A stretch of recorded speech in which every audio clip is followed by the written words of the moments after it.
Hi, Hi, how are you? I'm so good, sweet girl. How are you? I'm doing all right. You look radiant in the sunshine there. Oh, it's been a beautiful day here, and trying to get outside as much as possible because there's storms for the next week. So I'm pretty Oh, much stationed out here until sunset. soak it up while you can. Yeah. Well, listen, why don't you get us started by telling us who you are, where you are, and what you do? Okay. Well, my name is Libby Rose, and I am currently in Austin, Texas. I bounce back and forth between Nashville and Austin. My dude lives here in Austin, and we met a few years ago, and he's sort of stationed here for a while. So, and I have a house in Nashville, so we basically just rented that out and then rented another place with some friends in Nashville to stay when we're there. And he has a house here in Austin, and so we've been quarantining here, which has been really great because it's been like full on spring since I feel like February here. It's like 80 degrees in February here. Um, and I produce a music festival with my brother that we own called Wildwood Revival in Athens, Georgia. And I also work on various music production events and things throughout the year, some with other festivals, some with friends, just kind of some regular things and then some things that pop up that I jump on. Um, Someday I'm gonna make it to Wildwood. Please do. Hopefully, I can't believe I'm still in shock that I have to wait till next October. Uh, it's just really like mind-boggling to me that the Yeah, thing that I live for is over a year away, and this terrible scenario that you can imagine like only finding in a movie is actually our reality right now. yeah. I can't imagine how difficult that decision was to make, even if you know it's the right decision. But I'm sure that your community is standing by you and is understanding about it, right? Yeah, we were thanked by a lot of people. We received a lot of emails and comments on the posts about looking out for everyone's benefit because I think it's clear that this thing is probably going to play out for a lot longer than we want it to. And a festival just takes so long to plan and so much money. And we really, as being one of the smaller guys, we could not take that risk of canceling and maybe stopping Wildwood forever. So we really just Sure. had to make the best decision for the long term health of the festival. Yeah. And I know that you've been involved. I watched at least one telethon that you produced a couple of weeks ago now or a month ago. I've lost all track of time. But the People Supporting Artists Benefit for Music Cares. Will you talk a little bit about what all went into planning that and what the outcomes were? Sure. I have a friend in Nashville, Jamie Kent, who he and I think he and his band and then some other band members were planning on going to South by this year. And then when South by canceled, everyone realized that that was the first domino in many that was going to fall, and really anticipated that the music industry was going to be deeply impacted by it. So he started a nonprofit called People Supporting Artists, PSA, and wanted to figure out how he could support all of our friends and our community. Um, and so he came to me to help him produce the telethon, which I had never done before, and I've produced music videos and other things like that. So this sounded really fun, and we did like a vintage throwback vibe, like kind of Jerry Lee or Jerry Lewis style Yeah. telethon. We used to run all night, and built a set in Nashville that was very throwback, and got some friends on board from local radio stations and different artists that we worked with, Roseanne Cash and some of our friends, Langhorne and Aaron Lee Tasjan and a bunch of great people. So we were able to raise a bunch of money for Music Cares, which is really struggling right now. I talked to them a couple of days ago, and they've helped a lot of artists out, but they have over 17,000 applications right now, Wow. and their funding has run out. So I think that thankfully some organizations like Spotify, they're stepping up and actually doing good by donating money to help some of the artists out. So You know, it's just a rough scene out there for so many people, and not looking very hopeful that things will return to normalcy too soon. Yeah, But that was yeah. really great. That was awesome, and you can still watch it on peoplesupportingartists.org right now. It was so good. I had so much fun. And within the first 10 minutes, I think Aaron Lee Tashian did a skit, and he mentioned my concert series Yeah, in York, and yeah.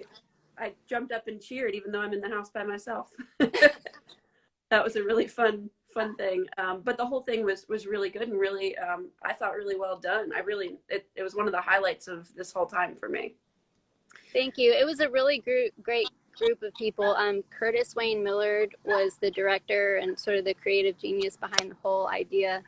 He just took the idea of the Jerry Lewis telethon and ran with it, and luckily it all came together because it was an idea a couple weeks out, and Jamie reached out to all of us, and then it managed to work out just fine. In that short period of time too. That's amazing. Yeah, I think that I work better that way, actually. A lot of my creative friends do, where if we have an endless amount of time to get something done, then we'll overthink it, overdo it. It takes forever. And if we have a limited time to crunch it out, then we're just on it. Yeah, yeah, I'm that way too. So, how else are you passing the time? You're working on things like that. What else are you doing while we're stuck at home? Right now, I'm working with the Georgia Music Foundation to also do another telethon, or not telethon, a fundraiser. Curtis is working with me as a director on that as well.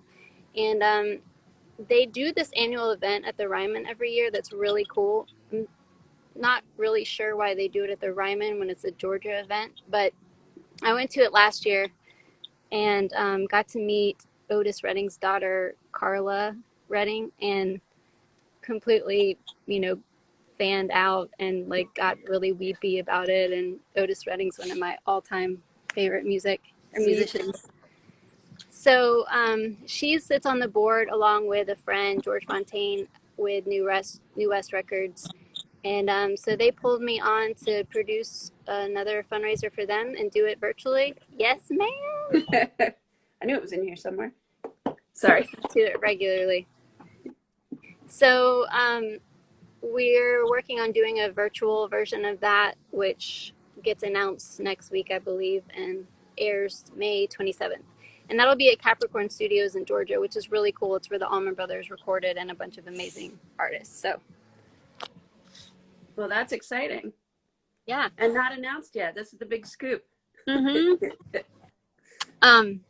So I've been doing that during the day a lot, and then been cleaning like everyone else, organizing my garage here, going through some old boxes and photos and stuff like that. I've been listening to a lot of podcasts when I'm organizing some stuff, mostly crime podcasts and self-help podcasts. Not really sure what that says about me. It's mostly like murder and self-help podcasts. Do you have any favorites that you recommend from either of those sort of genres? Yeah, I love Crime Junkie is one of them. It was a little hard for me to get through at first because there's some banter, and I like a podcast that's just here's the information or here's the story. And it's hosted by two people, but the stories are fascinating and really terrifying to realize how many serial killers are out there. Like, you grow up with, the main ones, Ted Bundy and John Wayne Gacy and all the people that we know. Mm-hmm. And then you listen to these podcasts and you realize like it's not uncommon for those dudes to be creeping out there. So I try to have a healthy balance, and I switch between Crime Junkie and like meditation podcasts. I struggle with anxiety a good bit, and I have my whole life, so I listen to some podcasts on that. I'm not above a good Tony Robbins podcast occasionally, or Super Soul Sundays with Oprah. Sure. um, And then I haven't really been reading a lot. I've been reading little excerpts from a Julia Cameron book, which she wrote 3 really amazing books, but she combined them all into one called The Complete Artist's Way. And one of the books in the middle is about walking, and it kind of repurposes exercise to be a mental thing, even though you're doing a physical activity. Mm-hmm. So she writes about like approaching that as more of a meditation activity or a creative brainstorming activity instead of, walking and focusing or running and focusing on physical health, but treating it as a mental exercise. So I've been enjoying walking like 3 to 4 miles every couple days. That's been my savior right now for my mental health. And do you find if you're using that as brainstorming time, I find that when I do that, like when I'm in the shower, everybody has great ideas in the shower. If I can't write something down right away, right, I don't remember. How do you handle that part of it? Or are you just processing? Well, my short-term memory is not very great either. So I've been using this technique that I've also been practicing that I discovered in the quarantine because Robert started doing it. And it's called a memory palace.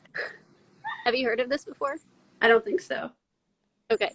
So it's a technique where you take something that you are very familiar with, your house or, your drive to work every day, something that's just stained in your memory. And you take whatever you want to memorize. It can be a grocery list. It can be,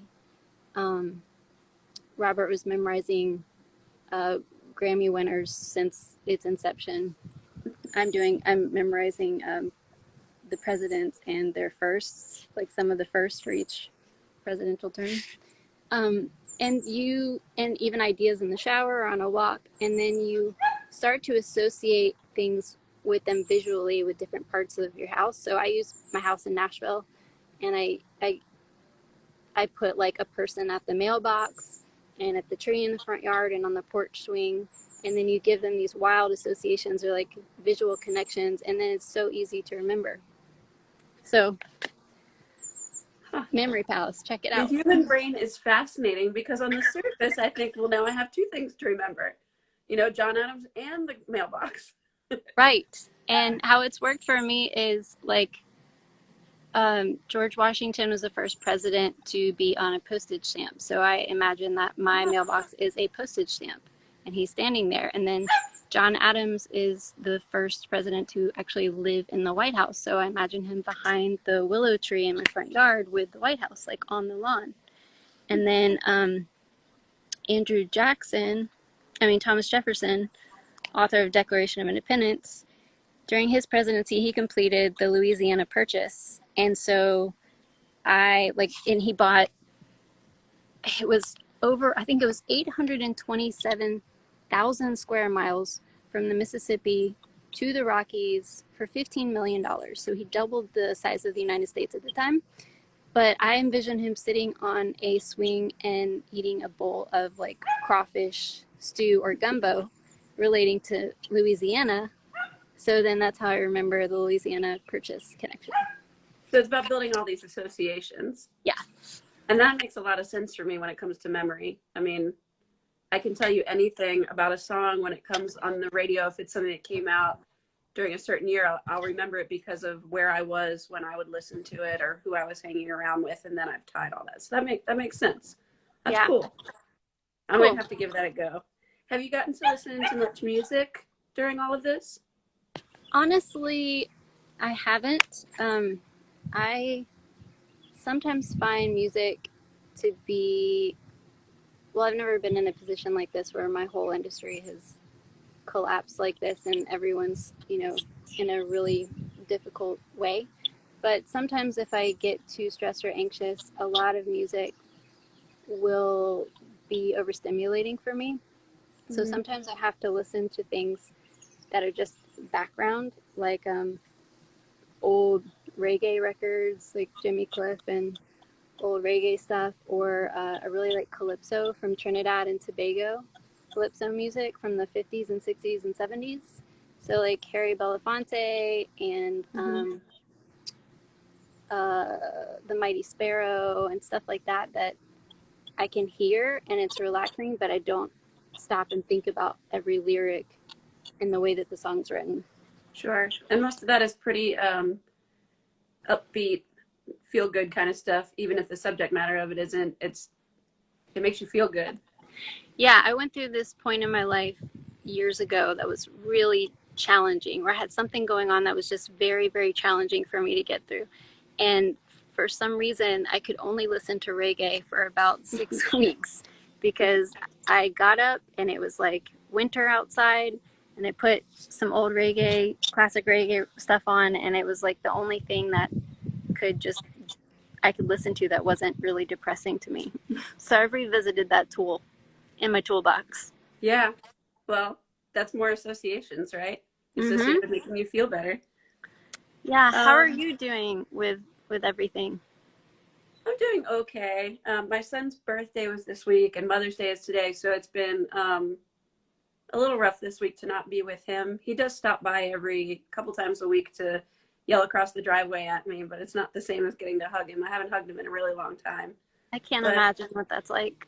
yeah, but all things considered, I'm doing okay. I'm home and I'm safe, and I'm a true extrovert and an event planner. So this is like a 180 for my life.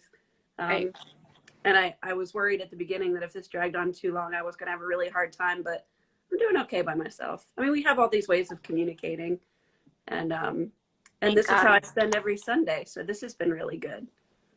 Yeah, I've enjoyed it. I'm glad that you're doing this. It's like it's bringing people together in a different way. You know, it's such a norm now to be on a Zoom call or a Facebook event where you're just like, okay, this feels good still to still I should do this more often with you when I'm out of state, you know?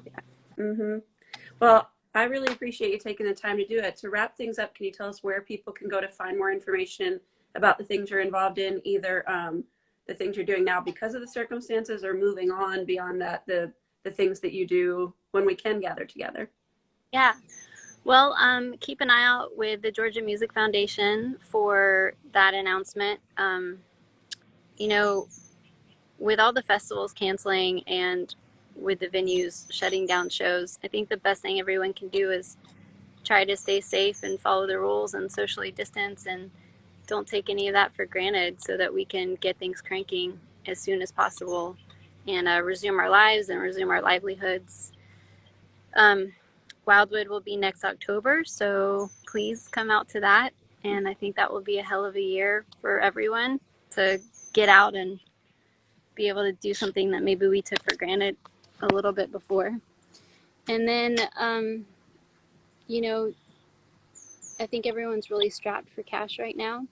But if anyone has any extra money, I think seeking out an organization like nomore.org, there's a lot of domestic violence cases that are rising right now as people are stuck at home with an abuser, whether it's mental or physical. And I have a friend whose husband is a police officer who's seen a huge spike in domestic violence cases. So I think supporting those organizations that are fighting to give these women resources and courage to seek shelter somewhere else and go to their relatives and just provide them with the tools to protect themselves, I think that would be great. I think those are really great suggestions. I've been thinking about that a lot. People who are in an abusive situation, people who are in recovery. I mean, this isn't easy for any of us, but there are some people that I think are probably struggling a lot more than others. So I appreciate that you brought that up. And I hope we get to see each other in person before too long. You too. It's been too Oh, long. yeah. But thank you again for taking the time to talk with me, and stay safe and Thanks. take care. You too. I'll talk to you soon. Okay, bye Bye. bye.